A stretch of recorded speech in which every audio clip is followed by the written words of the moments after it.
It's the internet. You're busy. Let's do this. I'm Jeff Grubb. I write for GamesBeat.com. And this is a Steam Deck. And that's Wario Land on a Steam Deck. And don't mind my mess. It's all the cables I've been using to test the Steam Deck. It's Wario Land for Virtual Boy on the Steam Deck. And I did that because I could. Because RetroArch is just right there on Steam. You just do these things now. It's a wild time. It's an especially wild time because I think this is the best gaming computer that there is, or has been. When you think about it, making a computer to play games, this one gets most things right. Now, there are some caveats. There are some very specific things that if it doesn't meet your needs, well then, yeah, it's not for you. That's fine. But this is not a really big switch. That's not what this is. This is a very small gaming computer. That is the realm in which we should be operating, because this is a fully fledged PC with a real competent, very good operating system, one that is specifically made for games, and that sets the entire thing apart. Let's talk some basics. This is a $400 to $650 machine, depending on which one you get. I have the $530 model, whatever it is, the mid-range model. This has 256 gigabytes of SSD storage, and then you could expand that with an SD card. I've been running games off there. It's been totally fast, totally fine. So if you get that low-end model, I feel very comfortable saying that's going to be just great as well. The good things about this device are its performance, its variety of inputs, its overall comfort levels, and its operating system, and how forthright it is with putting the gaming experience first. It just thrusts that in front of you. The bad things about the device, it's a little bit heavy. It's too big to put in your pocket. It's not going to be the device you could take with you everywhere. It is a device that is specifically for taking it around the house, playing wherever, playing it in the back of a car on a road trip, or maybe on a subway or the bus. I don't know how comfortable people are with that. I've always lived in the suburbs. I haven't done a lot of public transportation, so I won't speak to that too much, but it seems possible. Maybe you have like a daily train ride into Chicago or something like that. This seems fantastic. A plane ride, this is going to be ideal. It'll fit in a bag, and having it with you, having it on the go, it's rugged enough that it'll be able to withstand all that. Other bad things, not much. One of the strengths I didn't list, because this is kind of this is a choose your own poison sort of situation, is battery life. Battery life on this is actually fantastic. It's really good. You can get up to like 6, 7, 8 hours depending on the game you're playing. And if you want, though, you can also get an hour and a half if you want to play Elden Ring, which is very poorly optimized for PC and just hits this thing for as much RAM and CPU as it could possibly get, and that just drains the battery pretty fast. But the point is that you have the option. You get all the options with this because it's just an open gaming PC that happens to be running SteamOS. And if you want to go play God of War handheld, the 2018 God of War, here's your option to do that. And God of War on here, lasts 2 hours around in that range, 2 hours of battery life. That is infinitely more than it runs on a PlayStation handheld. And it runs infinitely more than it runs on the Switch, which it's not out for. The PlayStation handheld doesn't exist. Like, this exists. It's real. It's affordable. It's powerful enough to play God of War at 60 frames per second, or pretty close in that range, fit the 55 frames per second range, without having to fiddle with the settings too much. And also, it's super affordable, relatively speaking. When you're talking about a gaming PC, absolutely. So let's get into it. Let's talk about everything. Let's speak to this comfort level first. I think that's the big thing I want to talk about. The size is too big. I mean, let's go for it. Can I fit it in my pocket? No, I mean, it sticks out a little bit. The microphone's in the way. That doesn't feel good, especially with these sticks. Like the distance between here and this stick, it's too much. It sticks out. It feels uncomfortable. Like I'm going to catch this stick on something and break it. I will put my Switch in my pocket This I won't. But when you're holding it, it took a little bit of getting used to because it is a little bit heavy. But since then, after the first couple of days, I've completely like acclimated to the weight. And now when I want to hold it with one hand, I don't try to flimsy it like this. I try to put it up like this and hold it like that. And that makes it a lot, like if it's balanced, it's a lot easier. But the controls, for the amount of controls that they've packed into this thing, this is incredibly comfortable. I know people were like, oh, the sticks and the buttons are way up there. That seems uncomfortable. I don't know what anyone's talking. I never knew why people were saying that because where do you think the buttons are supposed to go if not where your thumb is naturally going to rest? You want it down here so you can get carpal tunnel? I never understood that, but whatever.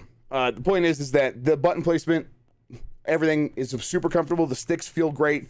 The build quality is rugged enough so that when you are holding it, you're not like cradling it. You could just hold it and play the game and focus on the game.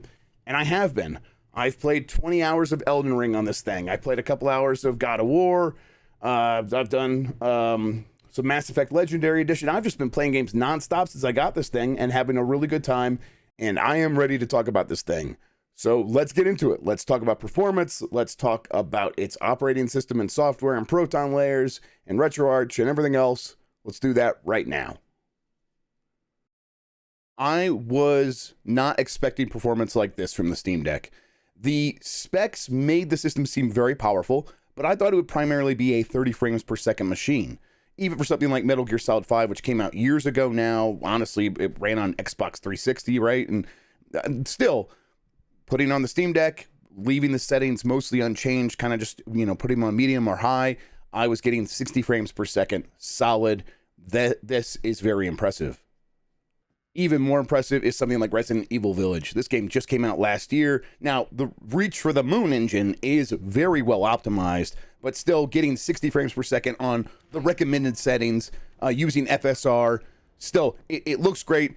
It's going to look a little bit soft here in the image that you're looking at on your screen, but on a 7-inch screen with 800p, it looks fantastic.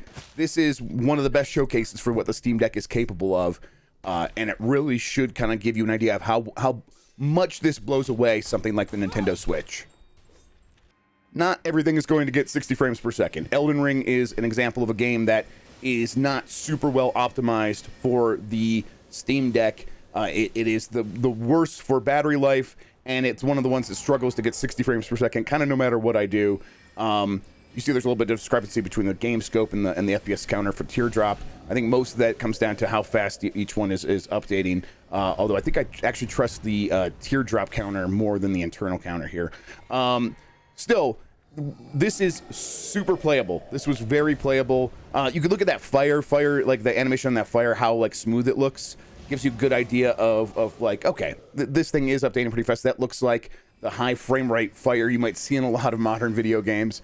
And in combat, I have had very little issue. I've played most of Elden Ring on the Steam Deck, more than 20 hours, and it's been fine. It's been fine to great in terms of the experience on the Steam Deck. And it's only gotten better since they've made some updates. Now I'm going to keep cheesing this guy here.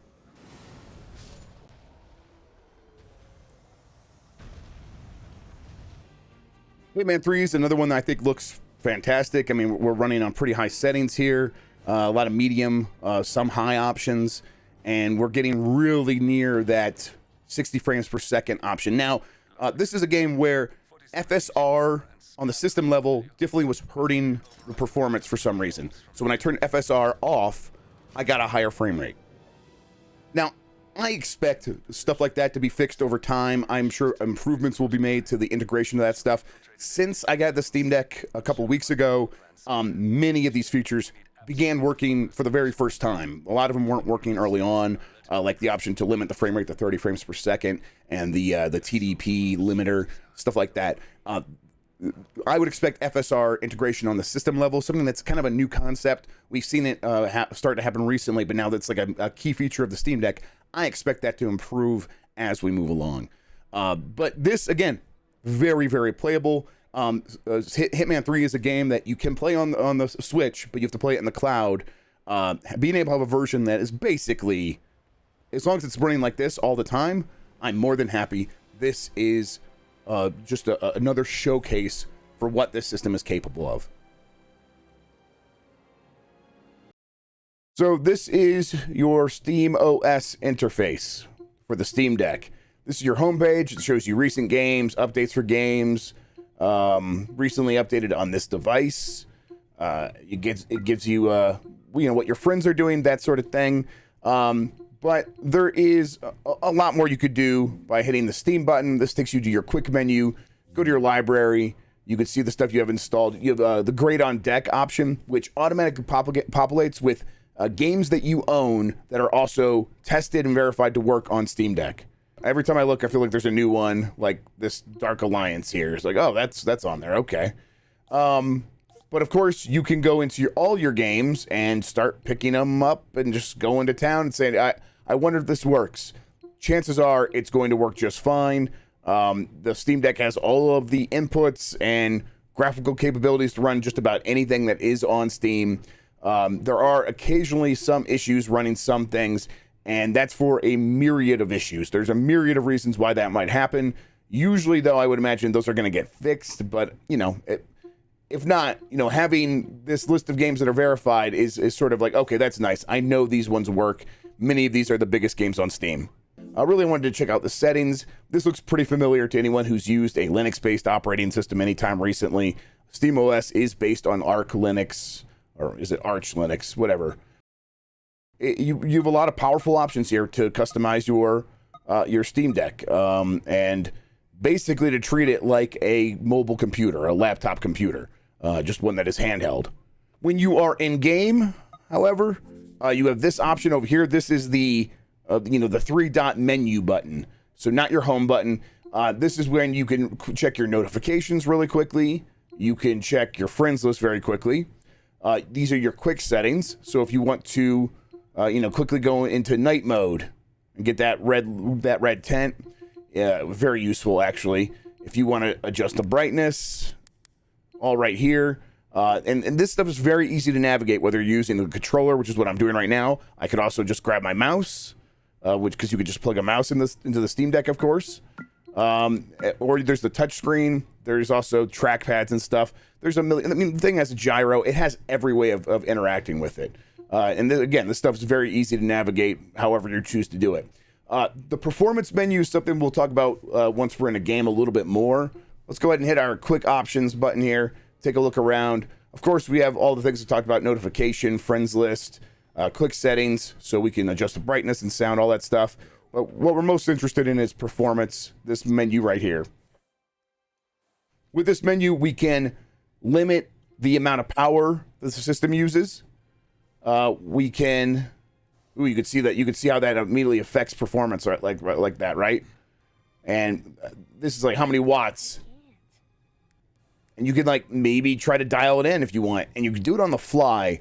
This is really a powerful tool. It's a powerful option. Now, you got to say okay, am I really going to know how much more time on my battery I'm going to get by messing around with this? Yes, you absolutely will, because this right here, this battery indicator, will tell you how long you're going to get on the current charge, or it'll give you a really good approximation. That's been very useful to me so far.